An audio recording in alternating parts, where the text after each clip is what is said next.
Hello and welcome to Control Delete Tutorials. My name is Jason and today we're going to cover projection mapping in 3D Studio Max. So I have this high poly mesh that I created in Mudbox, and the projection mapping I'm going to do is going to be applied to this low poly mesh that I made. So I just retopologized the high poly mesh. So I created this low poly one after I had the high poly. Now something that's important to make sure is once we have our retopologized mesh, we want to make sure that it is unwrapped.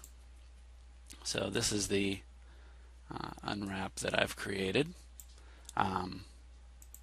It also includes the ogre's teeth and everything, which we can't see. They're right here in this location. But they share the same UVs. But we want to make sure we have this unwrapped, and we want to make sure that none of our polygons overlap. It's really important. Okay, so the way we go about doing this, we can use a projection map for a couple of different things. One, I can take my high poly character here, and I can take all this detail, these cracks and wrinkles and crevices and warts and all of that information, and I can bake that out into what's called a normals map, which would then get applied to our retopologized mesh. Just to give you an idea of what this looks like, let me save this one just so we can come back to it.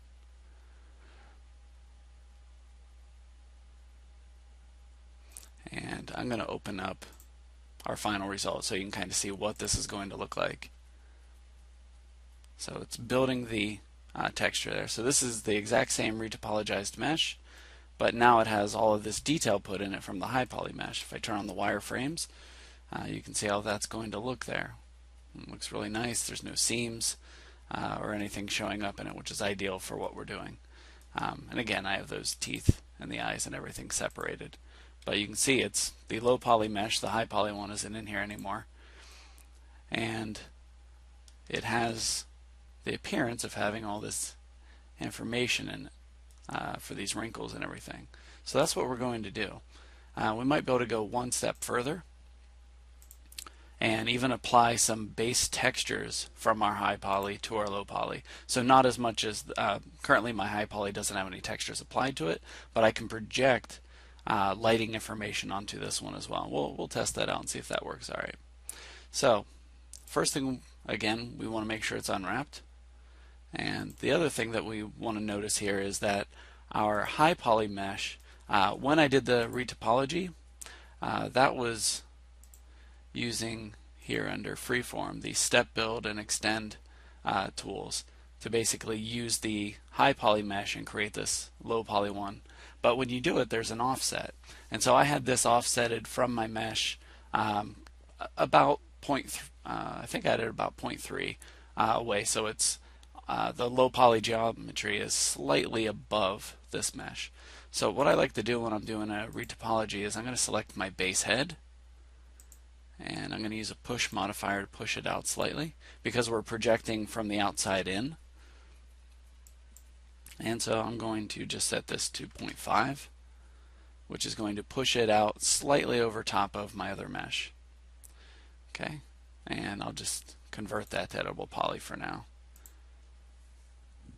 Okay, so when we do the retopology, we want to make sure we're working from our low poly mesh.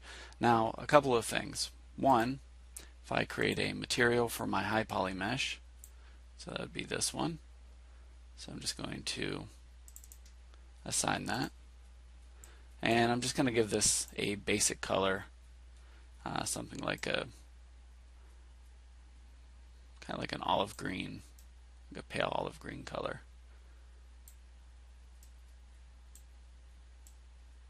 Something like that. Okay, so that's going to be for his skin. So if we're going to try to apply our map around this, apply our textures from one to the other, this would simulate those textures.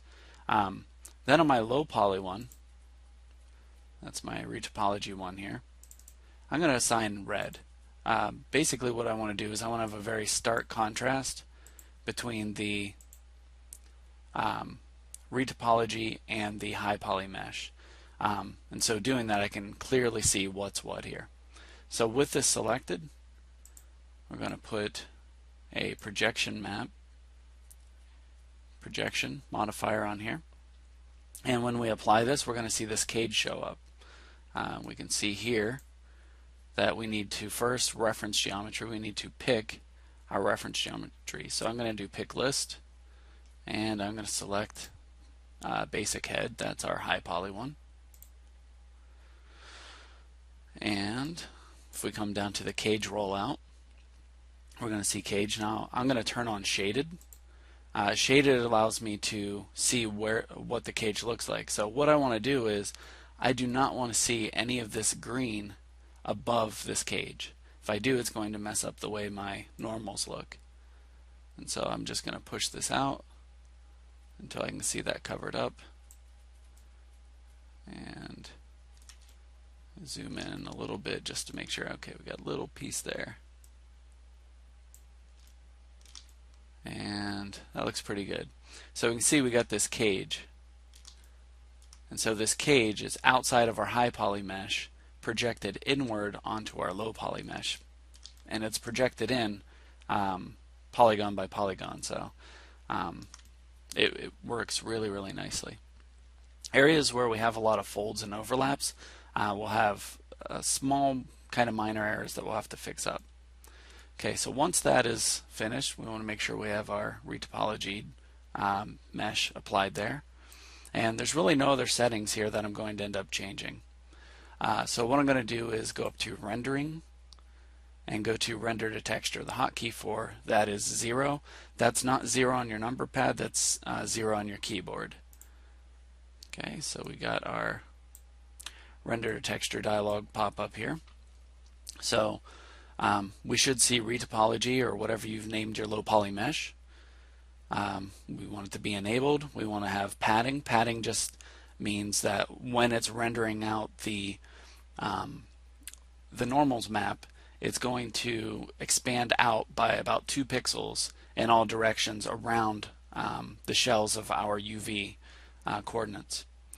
We do want to enable projection if that's not already checked. Make sure that's checked.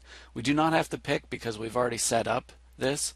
If you do not set up this projection map, you can click on the mesh and then set this up in here, but I highly recommend that you set up the projection map first and then do this because it seems to line up a little better in my experience.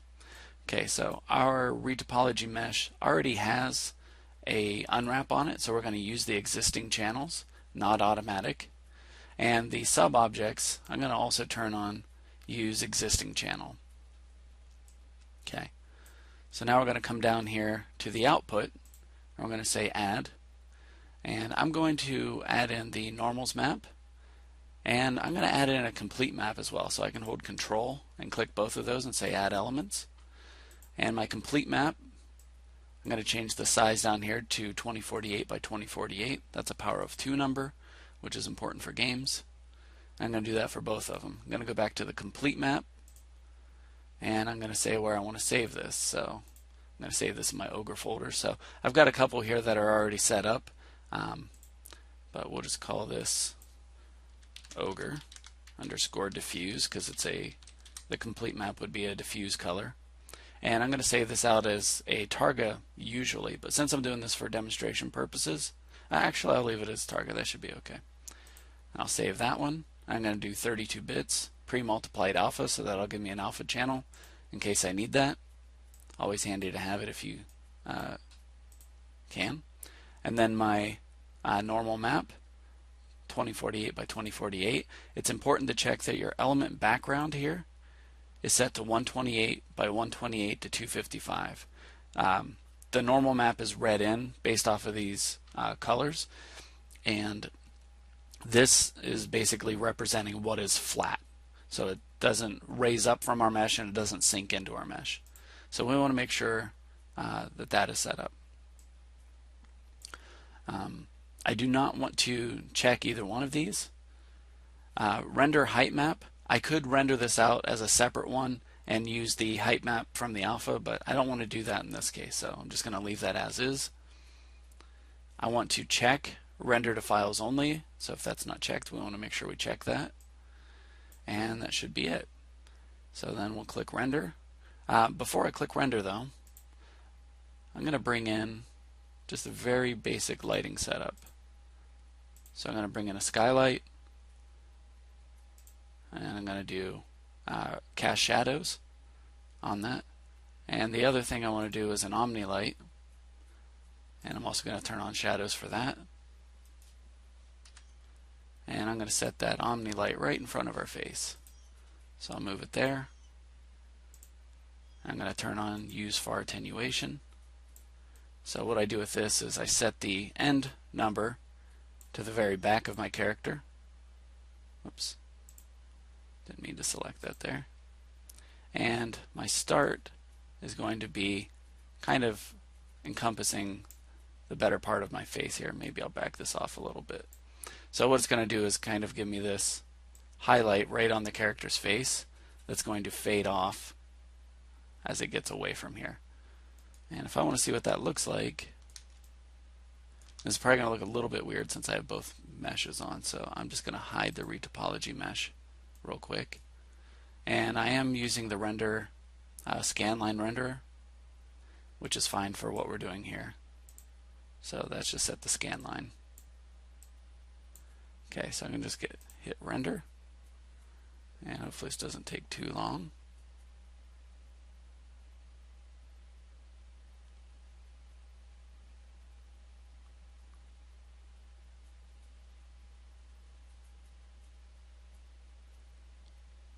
Yeah, taking a little bit of time. So what we're going to do is, I have another lighting setup that I can use that goes a little bit faster than this. I show it in one of the other videos, but I'm going to go ahead and just show that real quick. So instead of using the skylight, which sometimes renders a lot slower, I'm going to use a free spotlight. I'm going to put this directly over top of my character. I want to make sure that these fan out and cover all of the character. I want to turn on shadows for those, and I want to extend my target down here below my map just to make sure that that's covered. My intensity is going to be set really low, so something like 0.1 should work. And I don't need attenuation for this one. I will, however, set up its pivot point to be centered to my character. And then I'm going to make sure my angle snap is turned on, hold shift, and I'm going to rotate that 30 degrees and give me 3 copies as instances, so I can change one, and that'll change the rest of them. So what I'm doing is making an array of lights. I'll go to my top view. I'm going to change my pivot type here to use pivot point center. Hold shift, rotate 30 degrees, and that's going to be 11 copies, 11 instances. Okay, so we'll see, this should render quite a bit faster. I do want to change one setting here, and again, I made them instances, so I change one and it will change all. Under my shadow map parameter, since I'm using shadow map, I want a very low bias, so I'm going to do 0.01. I want my map size to be fairly large, so I'm just going to do 1024, and then my sample range I'm going to do 6. Okay, so let me that is my other render dialog for my render to texture. And this should go quite a bit faster. So it does have to prepare lights first, but once it gets through that, it should render faster than the typical skylight. And I'll just speed through this part.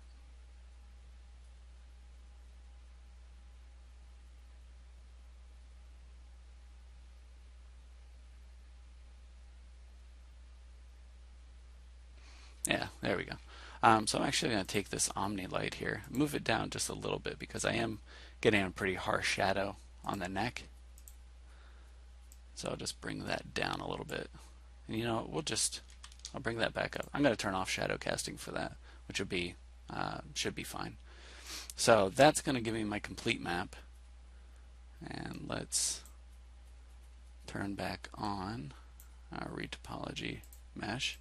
Keep that selected. All of these settings here should be the same. and I'm going to go ahead and render. And so what we're going to see here is going to be the entire complete map rendering. It won't show us the normal map at the same time. So it's going to go through the same process of, let's see here, it's going to be setting up the lights and preparing the lights first. So that'll be the first part that happens, and then it'll render through. And what's nice is everything I see here is going to be rendered out as a texture that I can use. Now it's going to look a little strange here because it's using the scene lighting. So this isn't actually an accurate representation of what the final map will look like. And then we'll go into Photoshop and see exactly what this looks like. Yeah, we can see the neck here. Now some of the areas here are going to show up kind of strange, like the mouth. That's inside. I'm not that worried about it. I'm going to show you how we can fix that in Photoshop. Okay. So we'll go to Photoshop now, and I'm going to open up the maps I just made.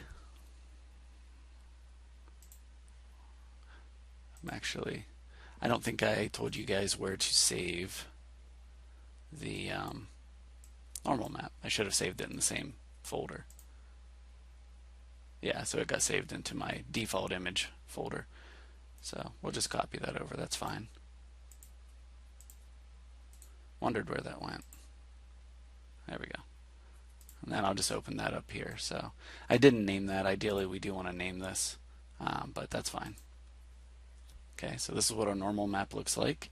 Any areas where I'm seeing this weird pink color, what I can do with this to kind of fix this is I can just select around here.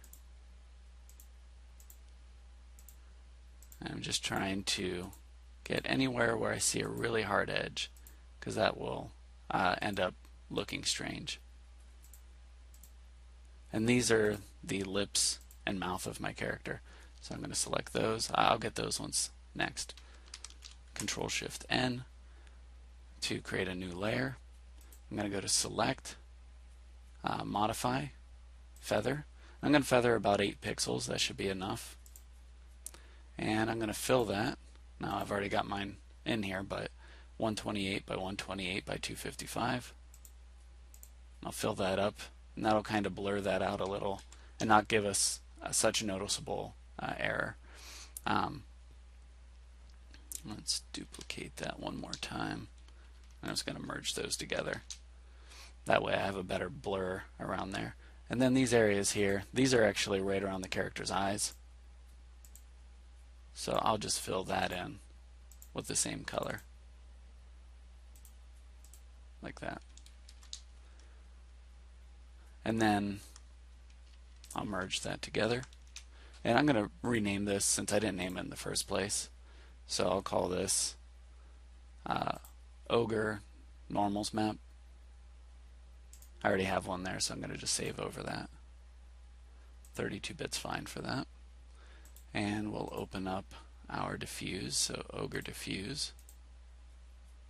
And we can see what that looks like. So one thing I like to do with this, we do have our alpha channel.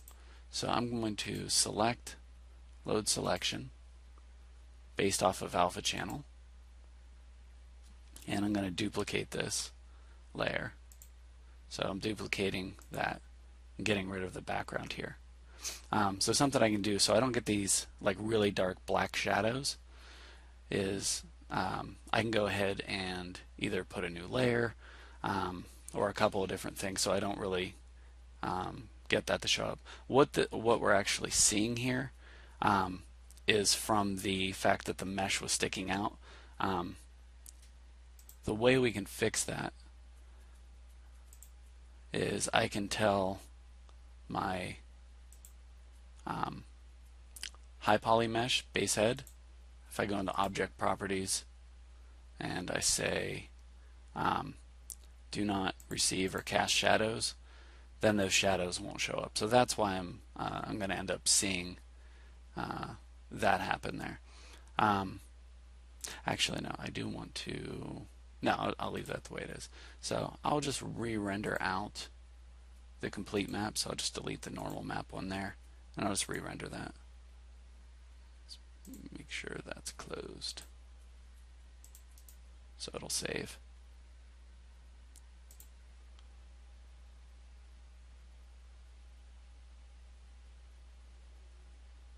Yeah, see, now we're not getting those harsh shadows on there. And this should be what our diffuse map looks like. That looks a lot better. Okay, so we're still getting the red here. Again, we're not that worried about that. So we go back into Photoshop, open this up, Ogre Diffuse. Yeah, it looks a lot better.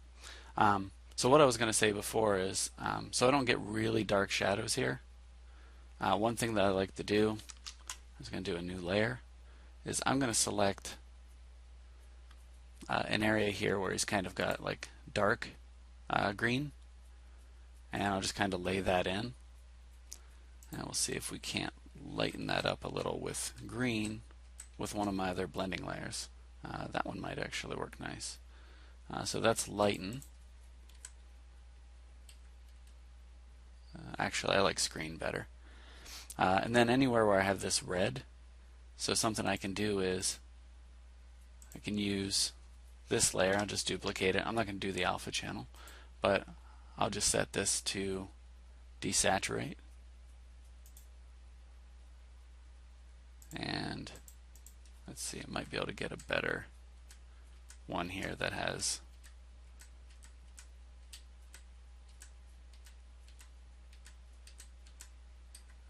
the back. That one's not so bad, but it's still a little. Alright, I won't desaturate all the way. So I'll go back to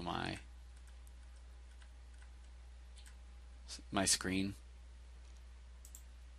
and I'm going to get rid of that. Wasting everybody's time here. Alright, so what I can do is I can just remove this red. So I can go to Select, Color Range, select that red, which is pretty drastic. Make sure I get everything. And I'm going to create a new layer above that, and I'll just fill it in with black for now. Or I might be able to get that same dark green.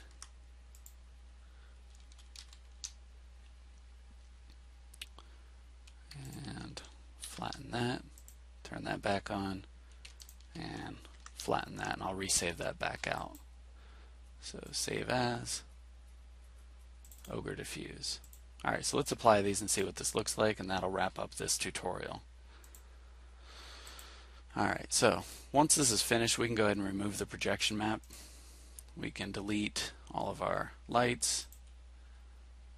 So I'm going to just delete my head there. Get rid of all my lights, because I don't need those. And I'll get rid of my high poly teeth. I'll just turn my other objects back on here. And so we're going to go up here to our material editor. I've already got this red one set up, so I'll double click that. I'm going to use my bitmap here, which is going to be my Ogre Diffuse. And I'm going to plug that in. And now when I double click this and say show in viewport, I get the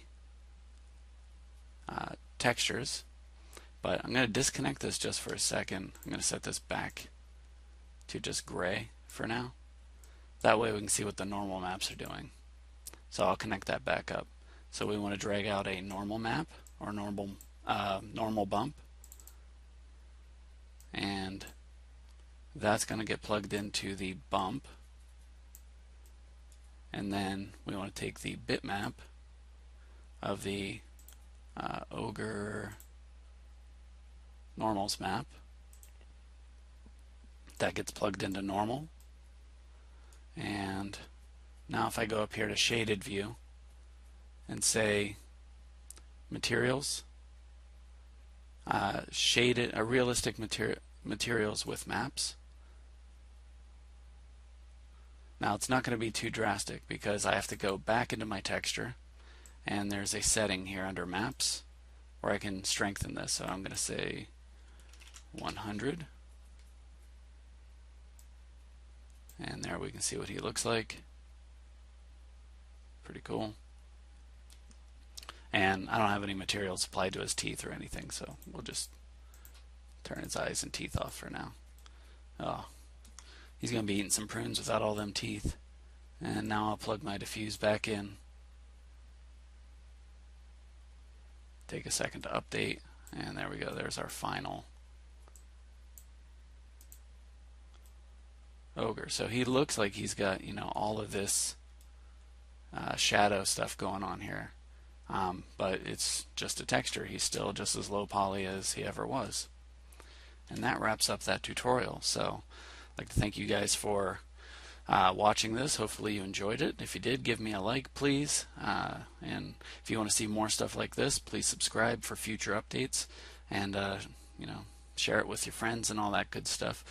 So again, thanks for watching. Take care.